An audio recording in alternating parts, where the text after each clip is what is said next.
Cameras, courtrooms, judges, defendants' rights. Why did Brian Kohberger's attorneys fight to keep cameras out of the courtroom? What rights do people have to view the administration of justice?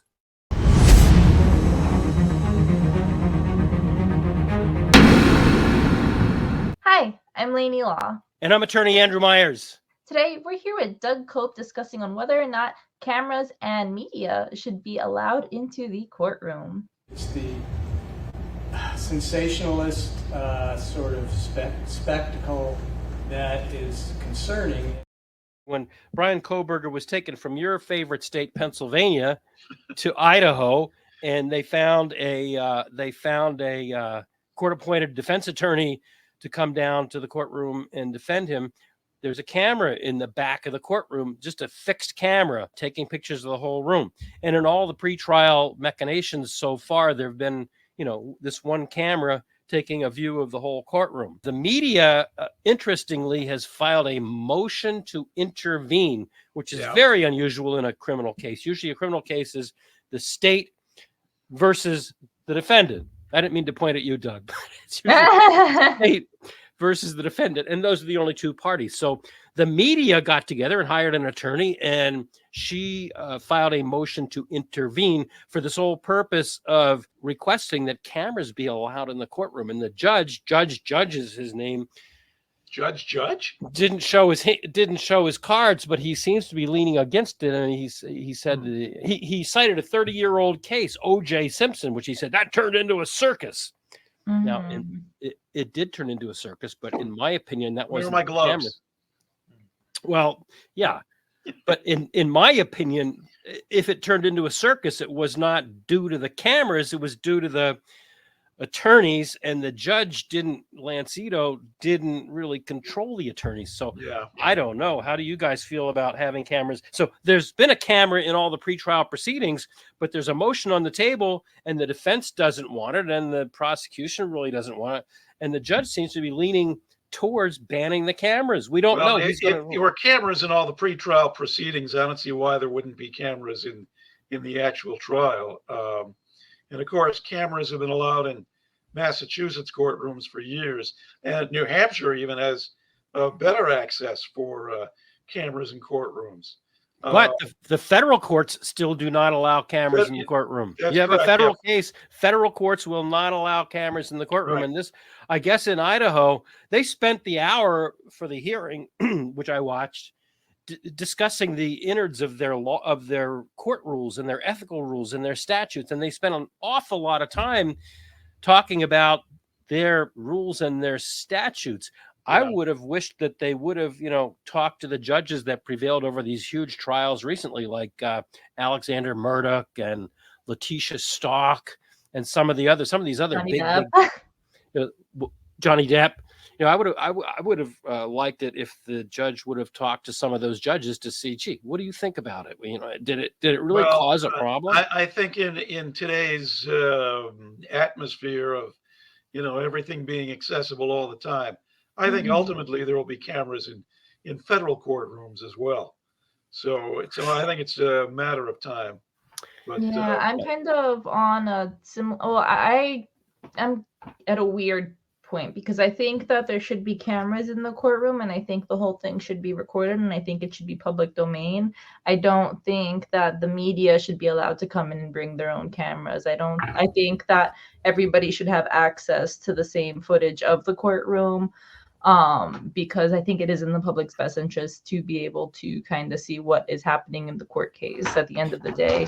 Yeah, the way it usually works is that the judge appoints one person to be the pool cameraman, or he says, he or she, I should say, the judge says, there will be one camera in the courtroom, which is, right. I watched the Murdoch trial, not every single second of it from start to finish, but much of it.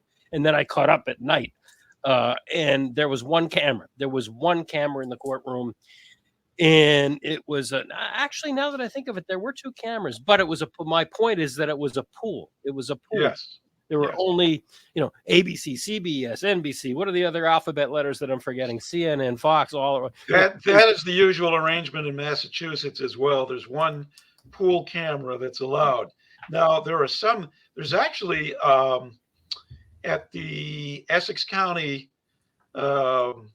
courthouse in Salem, there is actually a smart courtroom that has built-in cameras. That's for smart lawyers. Yeah, as they call it, the smart courtroom, which has built-in cameras and built-in mics, so that you can just plug into that. Now, I remember being up in New Hampshire covering a case, I think it was Rockingham County, where they had something similar, where you didn't have to have a camera in the courtroom, and there was a room behind the courtroom that all the reporters could go into and tap into the sound system.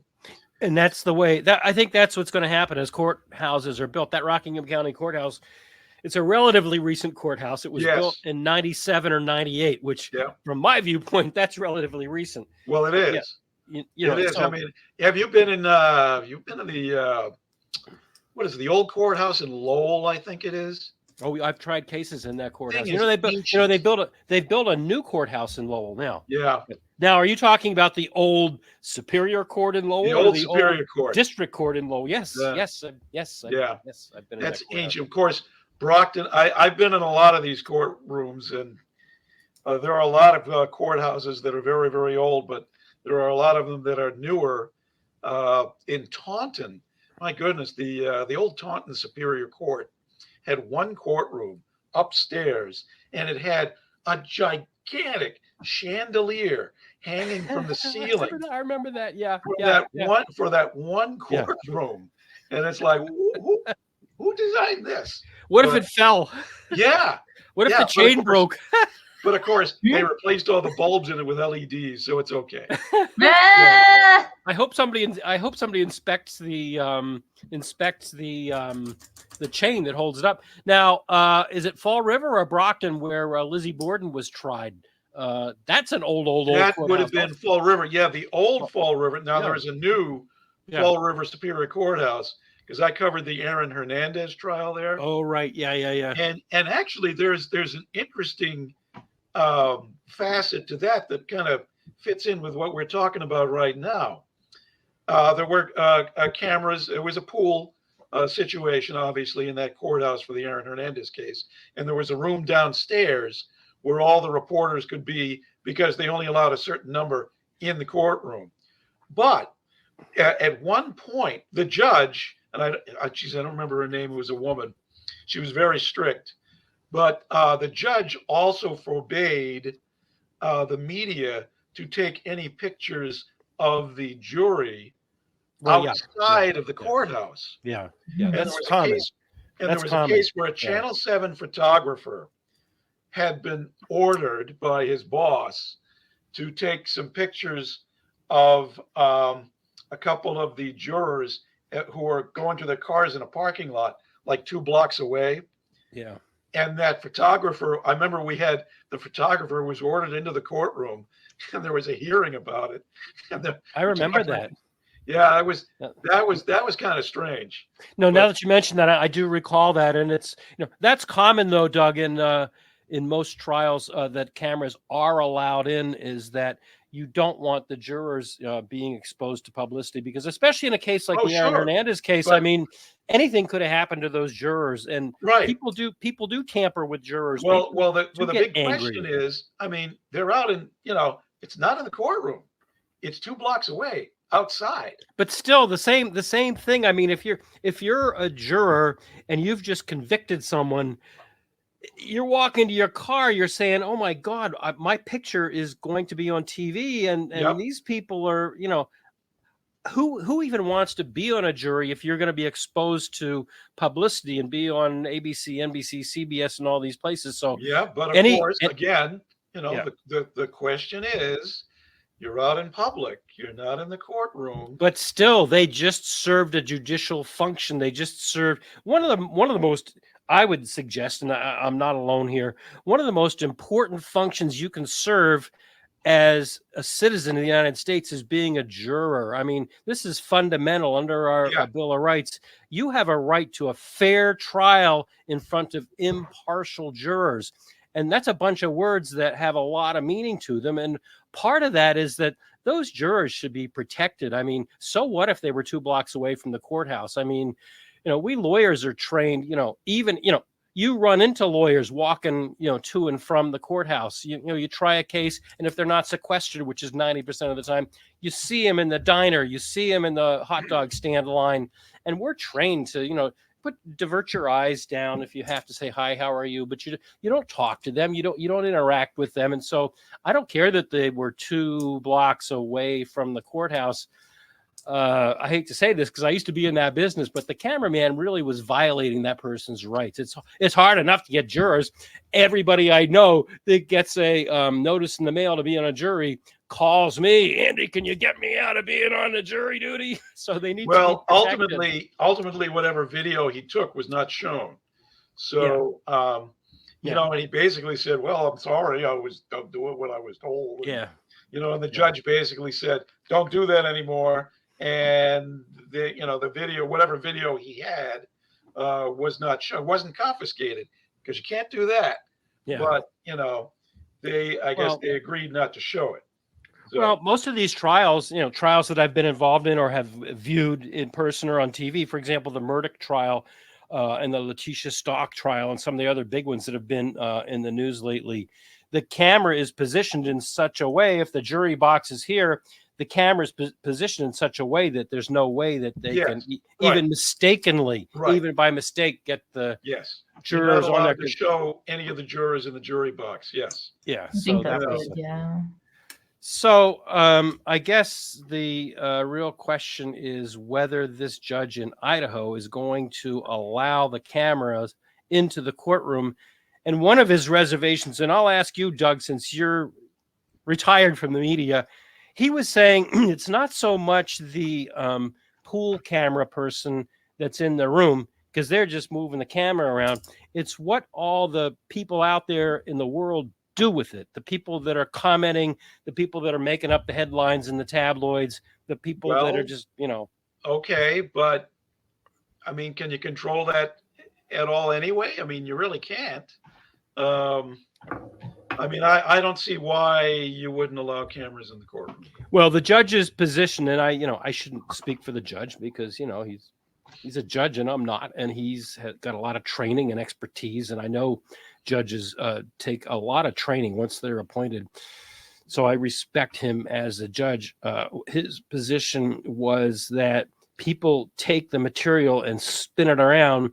And it's true, he has no control over that. But why give them more? Why give them more grist for the mill? Make them go ahead and take the old pictures of Mr. Kohberger. There's tons of them out there. Why give them more material? In an ideal world, okay, but that ain't the way the world is now, and I don't think it's changing. So, yeah. I would think. I mean, I remember I was in the news media many moons ago, and back then cameras were not allowed in the courtroom. And I remember making the arguments to get the cameras in the courtroom. And I think the things that were said then by the judges on the panels that I attended at that time, the judges said, you people need to show, and they're pointing the finger at me and all the others. You people need to demonstrate some more responsibility. So if the media was showing, the world has changed. Yeah. Nobody reported on John F. Kennedy's girlfriends back when he was president. And, I'm going to spit out my coffee. Everybody knew he was messing around, and all the reporters never reported on anything like that. That certainly would not go today. And even when Franklin Roosevelt was president, nobody took pictures of his legs. When he was in the wheelchair, that was a no-no. Yeah, so you're right. There are just different sets of standards now. Yeah, no, you're right. And the other thing about the news media is that there's less and less of them. I mean, back in the 90s, and this judge pointed to some of the things that happened in the OJ trial, and I think he was talking about the TMZs of the world, and I think he was talking about the tabloids of the world. There's less and less of that. I mean, I'm not going to mention any names, but the tabloid in Boston has gone down so much they had to sell their property on Morrissey Boulevard. They now have just an office. They fired most of their reporters.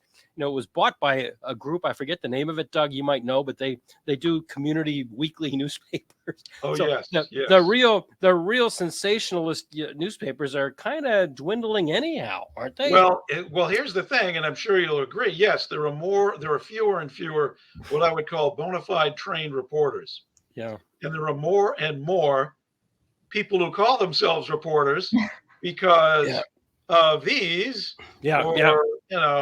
So there are more and more people out there who are, hey, they're doing YouTube videos and and calling themselves reporters, and anybody can be a reporter these days. Anybody. That's true. That's true. But they don't have the training because, I mean, you and I both went to a school where, they train. In fact, you taught. I never taught. You taught journalism. So, there are standards, there are canons of ethics, there are guidelines, and you spend a lot of time. You spend a lot of time learning the trade. It's more than just waving your camera around at stuff that's happening. That's what a lot of it is now. So. Yeah, you're right. All right. Okay. I mean, even at our alma mater, I don't believe they even teach broadcast journalism now. Yeah, it's called digital something or other. It's a whole different approach. It's not even a traditional approach. So Doug, that's very unfortunate. You're telling me that these schools don't even teach journalism anymore? Not conventional broadcast journalism. They're teaching digital journalism, as it were. You're now a content creator, and how you create that content is often just copying what somebody else put on another website.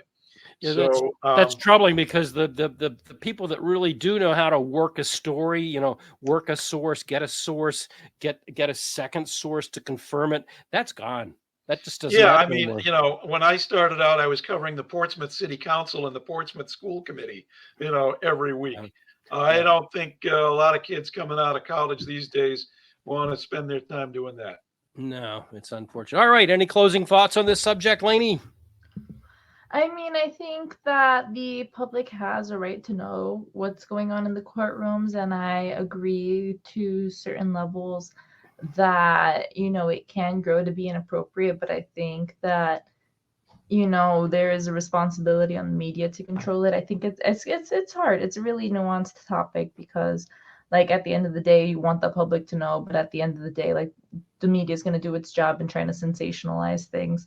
I think it's tricky, but I think that there needs to be cameras.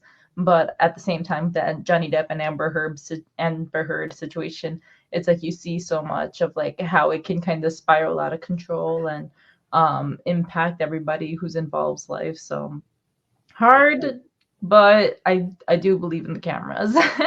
Okay, Doug, thank you very much. Appreciate your being here today. I know you're a busy guy.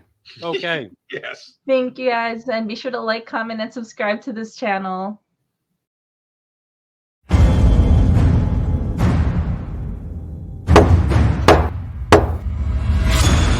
You have been watching About the Law, a production of the law offices of Andrew D. Myers in Methuen in the Merrimack Valley of Massachusetts and in Derry, just outside of Manchester, New Hampshire.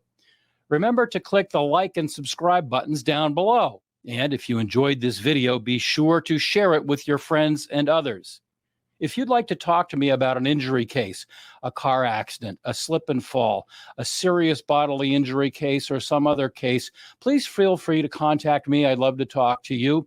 You can contact us through my website at attorney-myers.com. We have a contact us block, or you can call on one of the telephone numbers we've given there, or you can email me at andrew@attorney-myers.com. The foregoing is offered for informational purposes only. It is not intended as and does not constitute legal advice. Laws vary widely from state to state. You should rely only on the advice given to you during a personal consultation by a local attorney thoroughly familiar with state laws and the area of practice in which your concern lies. This podcast must be and hereby is labeled advertisement in some jurisdictions.